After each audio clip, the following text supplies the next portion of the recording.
Matrix matrix जो कि आपके क्लास 12 का बहुत ही स्कोरिंग चैप्टर है और बहुत ही इजी भी है, बट इन कई जगह छोटी छोटी गलतियों की वजह से ये स्लिप हो जाता है और गलत होने के चांसेस रहते हैं।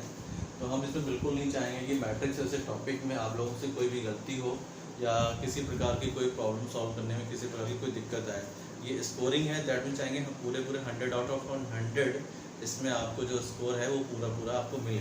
तो इसमें आपको बस कुछ नहीं, छोटे छोटे की पॉइंट्स हैं उस पर आपको विशेष ध्यान देना है, उसकी प्रॉपरली डिफिनीशंस पे ध्यान देना है, उसके न्यूमेरिकल लगाते हुए तो हम उसके कॉन्सेप्ट को ध्यान रखेंगे। तो मुझे नहीं लगता कि आप लोगों के बीच में ये डिटरमिनेंट या मैट्रिक्स का कोई टॉपिक से सवाल गलत होने के चांसेस हो सकते होंगे। चलिए कोई बात नहीं, हम डिस्कस करेंगे आगे। मैट्रिक्स लेते हैं।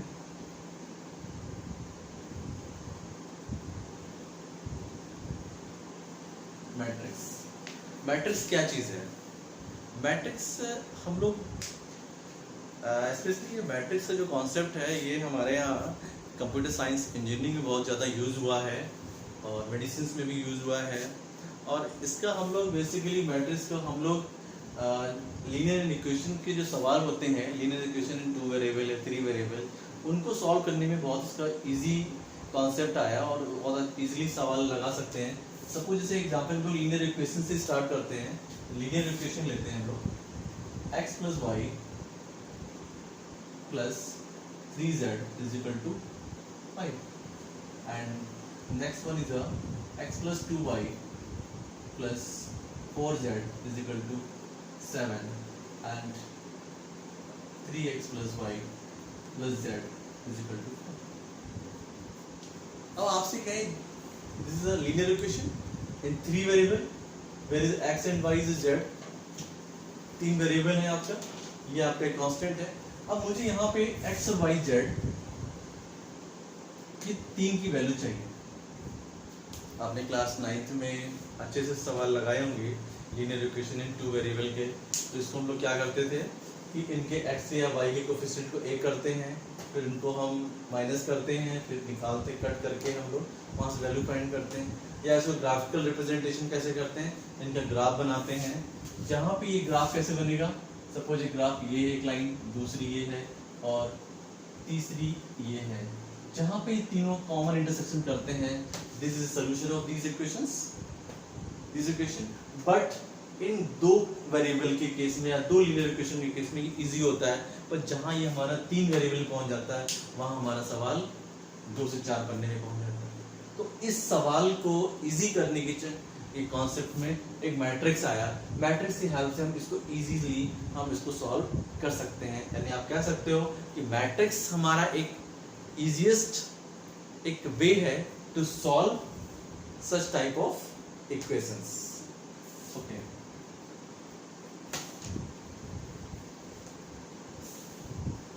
मैट्रिक्स क्या है?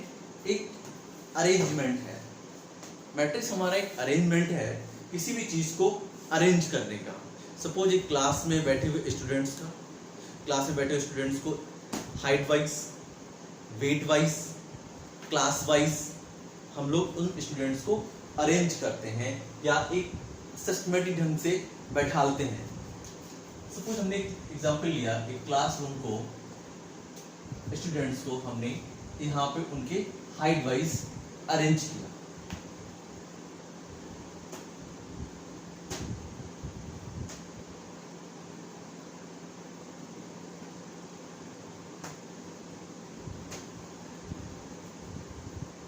किसी भी नंबर्स को हम उसका एक अरेंजमेंट करें और इसको हम लोग मैट्रिक्स को हमेशा इन्वर्टेड कॉमा के बीच में बनाते हैं, तो ये साइन शो करता है ये एक आपका मैट्रिक्स। यहाँ पे क्या है, अभी हम लोग उसके डेफिनेशन नहीं लिख रहे हैं, सिर्फ उसके अरेंजमेंट को देखना चाह रहे हैं। ये क्या है, आपके रोज है, ये पहली रो, ये आपका दूसरी रो और ये आपकी तीसरी रो। क्लियर? ये आपका पहला कॉलम, ये आपका कॉलम 2 और कॉलम 3। यानी यहां आपके 3 रोज हैं, 3 कॉलम्स हैं यहाँ पे। तो इसको हम कह सकते हैं यहाँ पे ये 3 क्रॉस 3 की एक मैट्रिक्स है। वेयर, जहां पे आपके 3 रोज हैं और 3 कॉलम्स हैं। क्लियर?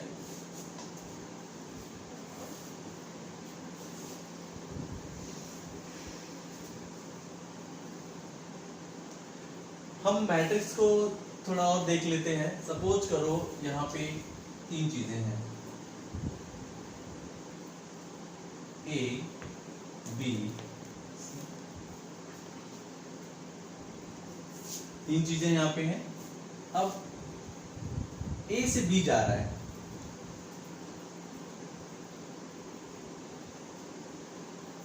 B से C जा रहा है, C से A आ रहा है, या A से B पे जा रहा है, A से C पे जा रहा है, और B से C पे जा रहा है।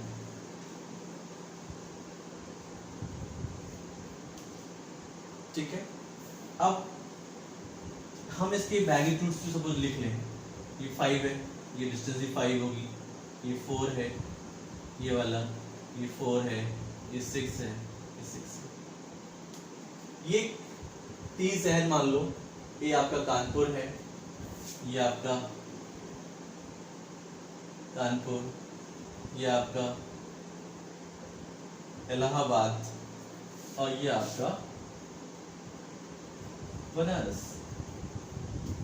अब हमें इनके डिस्टेंस को एक अरेंजमेंट वे में लिखना है, तो हम लोग कैसे लिख सकते हैं?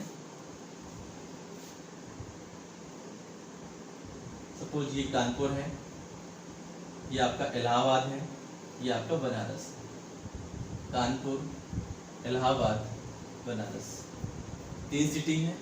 अच्छा, कानपुर से कानपुर जाने में कितना डिस्टेंस कवर करना पड़ेगा? 0। इलाहाबाद से इलाहाबाद जाने में 0, बनारस से बनारस जाने में 0।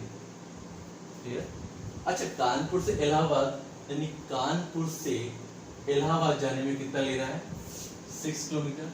और कानपुर से बनारस जाने में कितना लग रहा है? 4।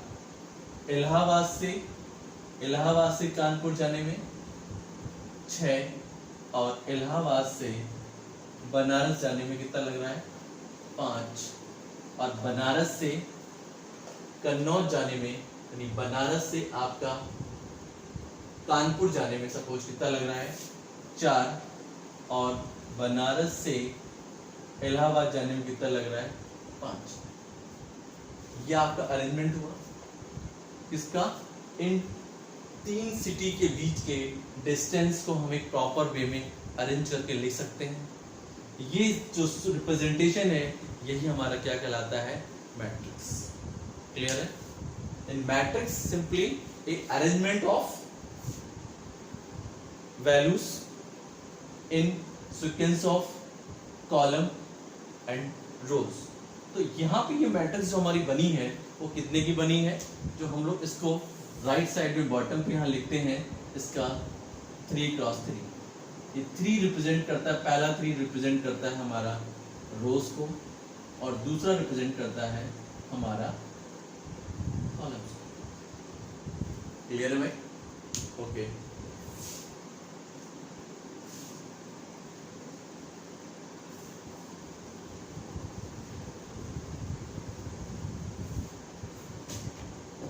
इन शॉर्ट हम कह सकते हैं एक मैट्रिक्स को हम लोग नाम दिया AIJ, M cross N। AIJ, this is the element AIJ, element of matrix A in position of ith row and jth column. M cross N shows order of matrix where m number of rows and n is the number of columns। ठीक है students, इतनी चीजें clear हो रही होंगी। इसको हम लोग इस तरीके से भी देख लें। सपोज ए है, यहाँ पे हमारे पास A11, A12, A13 in short 1n, A21, A22, A23, A2n, AM1, AM2, AM3 and AM। यानी कि पहला रो, दूसरा रो, तीसरा रो, चौथा एम रो। यहाँ पे कितने रोज हैं? M rows. कॉलम कितना है? पहला कॉलम, दूसरा कॉलम, तीसरा कॉलम, डॉट डॉट, कितना कॉलम? एन। चलिए जनरल मैट्रिक्स हम इस तरीके से रिप्रेजेंट कर सकते हैं। This is general matrix. ये हमारे कॉलम पहला A11 क्या रिप्रेजेंट कर रहा है? ये हमारा इस मैट्रिक्स का पहला एलिमेंट है, यानी कि first row and first column का पहला एलिमेंट। जैसे A12 represent first row second column, A13 element is represent first row third column and A1n is represent first row nth column. इस तरीके से ये लास्ट वाला हमारा रो है, mth रो है। इस mth रो का पहला एलिमेंट, इस mth रो का सेकेंड एलिमेंट, ये mth रो का थर्ड एलिमेंट और ये mth रो का nth element. Total number of element इसके अंदर कितने मौजूद हैं? m क्रॉस n, यानी कि m into n elements. Number of elements is represent in found in such a matrix. Clear? Okay students, अब हम लोग थोड़ा सा मैट्रिक्स के बेसिक डिफरेंसेस देख लेते हैं। मैट्रिसेस दैट इज अभी हमने आपको समझाया कि मैट्रिक्स क्या है। सिंपली रेक्टेंगुलर अरेंजमेंट है हमारे उन सभी एलिमेंट्स का। A rectangular array, that means arrangement of a number, real or complex, is called a matrix। Numbers के अरेंजमेंट को, चाहे वो आइदर रियल नंबर हो या कॉम्प्लेक्स नंबर हो, उनको हम किसी भी तरीके से इन नंबर्स को हम यहाँ पे अरेंजमेंट करते हैं इन m क्रॉस n के रूप में। जैसे where m is a row and n is a column। यहाँ पे horizontal lines are called rows and vertical lines are called columns। A set of mn numbers arranged in a mth row and n columns is called m cross n matrix। Clear है? अभी हम इससे पहले हम अच्छे से briefly समझ चुके हैं। इस तरीके से हम रो मैट्रिक्स की बात करें तो ये अपने आप में नाम ही इंडिकेट कर रहा है रो, दैट मीन्स सिंगल रो। यदि एक रो हो और उसमें कॉलम्स, कई सारे कॉलम्स हों, तो हम इस तरीके की जो बनने वाली मैट्रिक्स को हम लोग क्या कहेंगे? Row matrix. यानी matrix which having the single row and n column is known as row matrix. A matrix having only one row is called a row matrix। एक रो मैट्रिक्स का हम सिंपली आप एग्जांपल समझ सकते हो कि उसमें एक ही रो होना चाहिए और उसके अंदर n कॉलम होने चाहिए। Column matrix, a matrix having only one column is called column matrix। That means A111, A21, A31 dot dot M1, M1। That means इसके अंदर कितने रोज हैं? आप सोच सकते हो m रोज हैं और एक कॉलम है, दैट इज m क्रॉस 1। यानी रो मैट्रिक्स के अंदर 1 cross n and column matrix के अंदर m क्रॉस 1। यानी ये हम लोग एक मैट्रिक्स सिंपल, एक रो मैट्रिक्स यानी single row, column matrix that means single column. Okay, यहाँ आपको शायद कोई दिक्कत नहीं होनी चाहिए इसमें। अभी हम लोग धीरे धीरे 1 बाई 1 स्टेप आगे भी चलेंगे, तब हम देखेंगे कि मैट्रिक्स हमें ज़्यादा परेशान नहीं क्रिएट करेगी, बशर्ते आपको छोटे छोटे की पॉइंट्स आपको ध्यान में रख के चलना है। ओके ठीक है, आगे देखते हैं स्टूडेंट्स। उसी के आगे हम लोग कंटिन्यू कर रहे हैं। मैट्रिक्स जो था अभी हम लोग वैसे ही उसकी डेफिनेशंस देख लेते हैं। Zero matrix, matrix having all its elements as a zero is called a zero matrix or null matrix. It is denoted by O. Here is order. Here is matrix, null matrix O है. ये 4 cross 3 matrix, that is 4 rows and 3 columns. Here is 3 cross 1 matrix, that means 3 rows and 1 columns. This is the first row and एक row है 4 column है, that is a 1 cross 4 matrix. The square matrix, if in the matrix the number of rows is equal to the number of columns, then it is called a square matrix. यानी a matrix which having the same number of rows and same number of columns, या equal number of rows and equal number of columns, such type of matrix is known as a square matrix. So here is A, 1, 2, 3, 4, 5, 6, 7, 8, 9. These elements are present in matrix A. This is a 3 cross 3, that is 3 rows and 3 columns. Here is 2 rows and 2 columns, and this is matrix C, which having the 4 rows and 4 columns.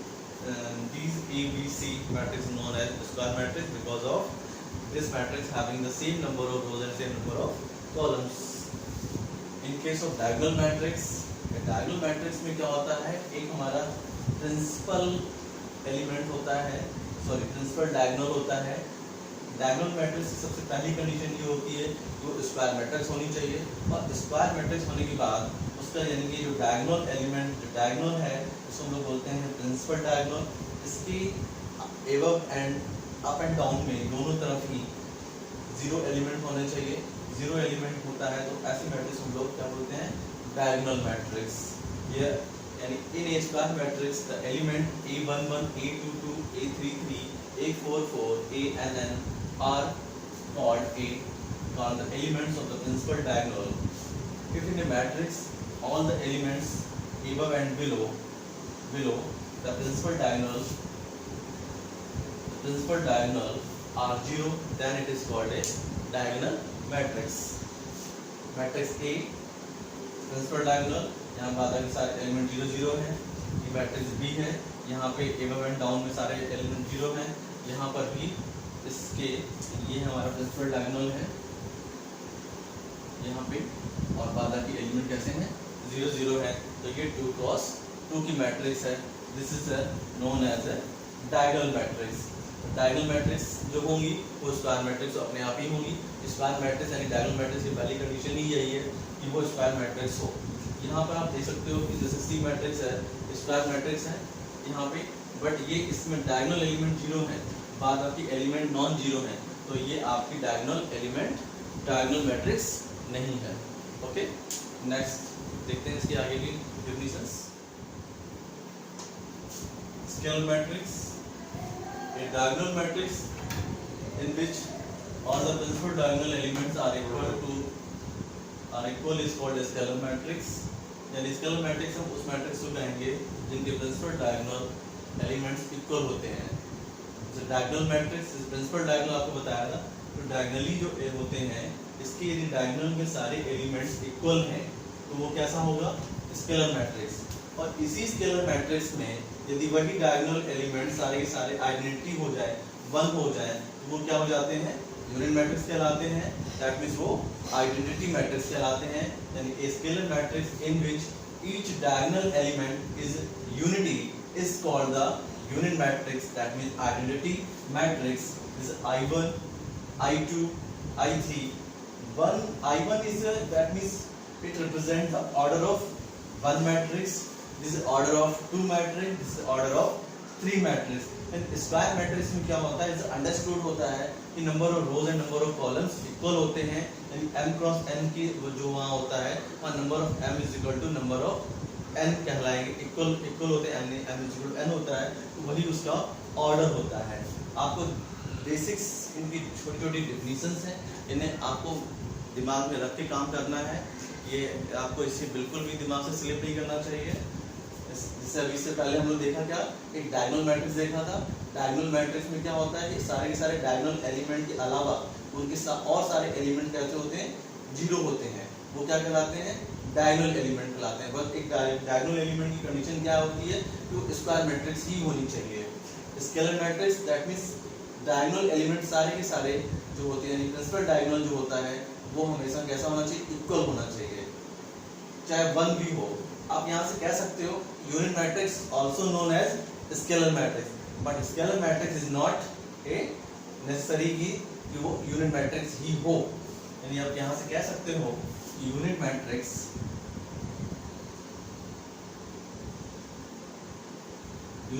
जो होती है, unit matrix is a subset of scalar matrix. यानी ये unit matrix इस scalar matrix के अंदर पाई जाती है, यानी इस यूनिट मैट्रिक्स इस स्केलर मैट्रिक्स का सबसेट है। But scalar matrix unit matrix equal नहीं होती है। इसका इस साइड तो पॉसिबल है, बट ये चीज पॉसिबल नहीं है। ओके, नेक्स्ट हम मैट्रिक्स में डिस्कस करना चाहेंगे इक्वलिटी ऑफ मैट्रिक्स, कि दो मैट्रिक्स को हम इक्वल कब बोल सकते हैं, कि दो मैट्रिक्स हैं ए एंड बी, वो इक्वल कब हो सकती हैं। सपोज इन मैथमेटिक्स में यदि हम कहें कि 2 is equal to 2, this is possible, but 2 not is equal to 3। क्या मतलब हुआ कि दोनों के दोनों एलिमेंट सेम होना चाहिए। But in case of matrix के केस में बात करें, यहाँ पे सपोज एक मैट्रिक्स ए है 2, 3 and 4 and 5, दूसरी हमारी मैट्रिक्स है बी 4, 5, 6, और इसका ऑर्डर, और एक सी मैट्रिक्स है 3, 4, 5, 7, और एक मैट्रिक्स डी हम ले लें 2, 3, 4, 5, इसका ऑर्डर है 2 क्रॉस 2। आप सबको अच्छे से मालूम है क्योंकि यहाँ पे 2 रोज हैं एंड 2 कॉलम्स हैं, दैट मींस इसका ऑर्डर कितना हुआ 2 क्रॉस 2। इस बी मैट्रिक्स का ऑर्डर कितना हुआ 1, 2, 3 रोज एंड 1 कॉलम। इस सी का ऑर्डर कितना हुआ 2 क्रॉस 2, और इस डी का कितना ऑर्डर हुआ 2 क्रॉस 2। हमें यहाँ पे इस सेगमेंट में हमें ये चीज देखना है कि दो मैट्रिक्स इक्वल कब होती हैं, यानी कि two matrices A and B are equal if पहली कंडीशन ये है कि they are of the same type, that means same order, यानी उन दो मैट्रिसेस का ऑर्डर सेम होना चाहिए। यहाँ पे ऑर्डर आप चेक कर सकते हो, ये 2 क्रॉस 2 की है, ये 3 क्रॉस 1 की है, ये 2 क्रॉस 2 की है, ये 2 क्रॉस 2 की है। यानी पहली कंडीशन ये कहती है कि वो दो मैट्रिक्स इक्वल तभी हो सकती हैं जब उनका ऑर्डर सेम हो, यानी ए, सी और डी ये पहली कंडीशन को होल्ड करती हैं, यानी इनका और इनका ऑर्डर सेम है। ओके, यानी हम यहाँ से कह सकते हैं कि ए, सी एंड डी इन सबका ऑर्डर कितना है 2 cross.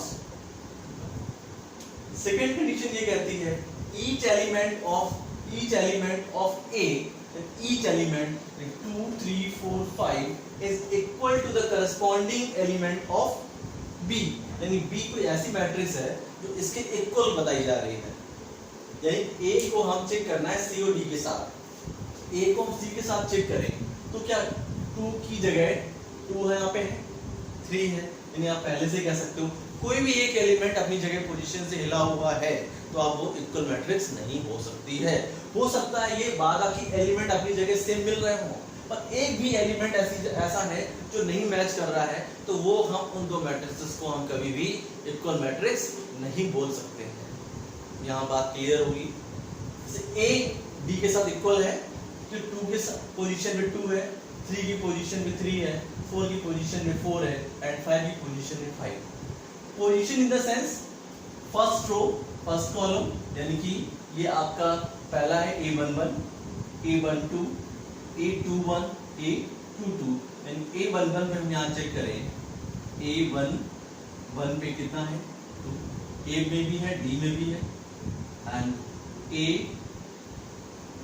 A12 3 and A21 4 and A22 5। ये हमारा A में भी मिल रहा है और D में भी मिल रहा है, यानी हम कह सकते हैं कि A और D हमारा 2 क्रॉस 2 ऑर्डर की मैट्रिसेस हैं जिनका कि सेम ऑर्डर है और सेम एलिमेंट अपनी अपनी करस्पॉन्डिंग पोजीशन पर है। इसलिए दो मैट्रिसेस यानी कि कैसी हैं, A is equal to D। यहाँ इस तरीके से भी इसको नोटेट कर सकते हैं, 2 cross 2 is equal to B cross 2 cross 2, यानी ये दोनों एलिमेंट इक्वल है, but A not is equal to B and A not is equal to C, also B not is equal to C। Equality बहुत ध्यान रख के चलना है हमें कि दो मैट्रिक्स इक्वल तभी हो सकती हैं जब उनके ऑर्डर सेम हो और उनके करस्पॉन्डिंग पोजीशन के एलिमेंट्स इक्वल हो, तभी हम उन दो मैट्रिसेस को हम लोग क्या बोल सकते हैं, इक्वल मैट्रिक्स बोल सकते हैं। ओके, तो addition of matrix, if matrix A, इसको हम जनरली यहाँ पे ले रहे हैं, इसके अंदर एलिमेंट है Aij that means in position of ith row and jth column, इसका ऑर्डर है m क्रॉस n। दूसरी मैट्रिक्स B है, यहाँ पे एक हमको उसके एलिमेंट लिया, एक ijth पोजीशन पे एक B एलिमेंट है, इसका भी ऑर्डर है m क्रॉस n।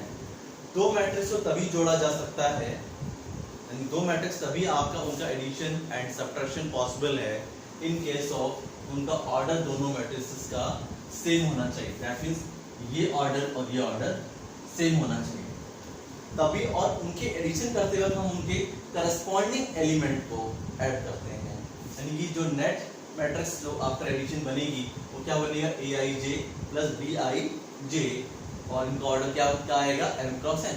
हम एक एग्जांपल लेके समझते हैं। एक मैट्रिक्स हमने A ले लिया, जिसके अंदर के एलिमेंट हैं 3 4 5 5 6 7 1 2 0, ये 3 क्रॉस 3 की मैट्रिक्स है।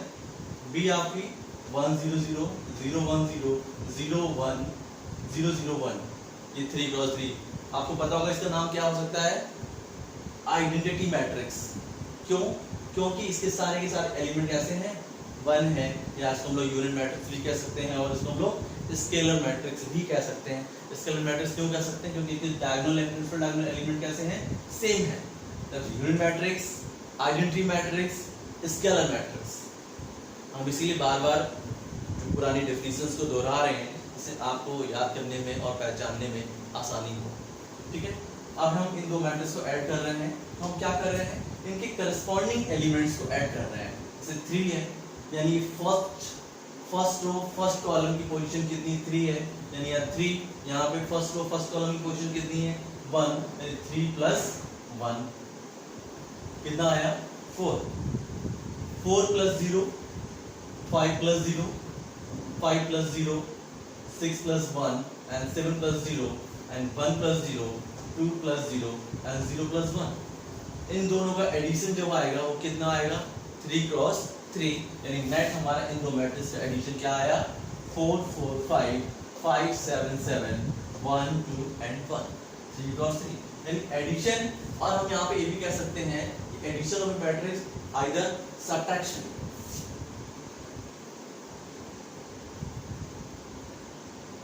दोनों ही कंडीशन में तभी पॉसिबल है जब यहाँ पे सेम ऑर्डर हो और उनके हम करस्पॉन्डिंग, यदि हमें सब्ट्रैक्शन निकालना होगा तो हम यहाँ पे क्या कर सकते हैं, तो उनके साथ साथ हम इनका माइनस कर सकते हैं, और इसके बाद हमारा नेट क्या आ जाएगा, 3 - 1 2, a - b हमारा आ जाएगा, a - b यहाँ पे आ जाएगा, 3 - 1 2 4 0 5 5 7 1 2 and -1। इसका ऑर्डर भी अभी भी 3 क्रॉस 3 आएगा, यानी कि एडिशन एंड सब्ट्रैक्शन तभी पॉसिबल है जब उनका ऑर्डर कैसा हो, सेम हो, और उनके करस्पॉन्डिंग एलिमेंट को हमें एडिशन करना होगा तो एडिशन करेंगे, या सब्ट्रैक्शन होगा सब्ट्रैक्शन होगा। ओके, यहाँ से ये चीज़ क्लियर हो जानी चाहिए। बहुत ही सिंपल कॉन्सेप्ट है, परेशान होने की बिल्कुल जरूरत नहीं है, और बेसिक्स छोटे पॉइंट्स, की पॉइंट है, उनको आप समझते चलिए, याद रखते चलिए, और उनको हम लोग इसको फॉर एग्जाम्पल में यूज़ करते चलें। आगे जब सवाल बनेंगे तब हम उनको देखेंगे, तब आपका इनका अच्छे से यूज़ करना आएगा।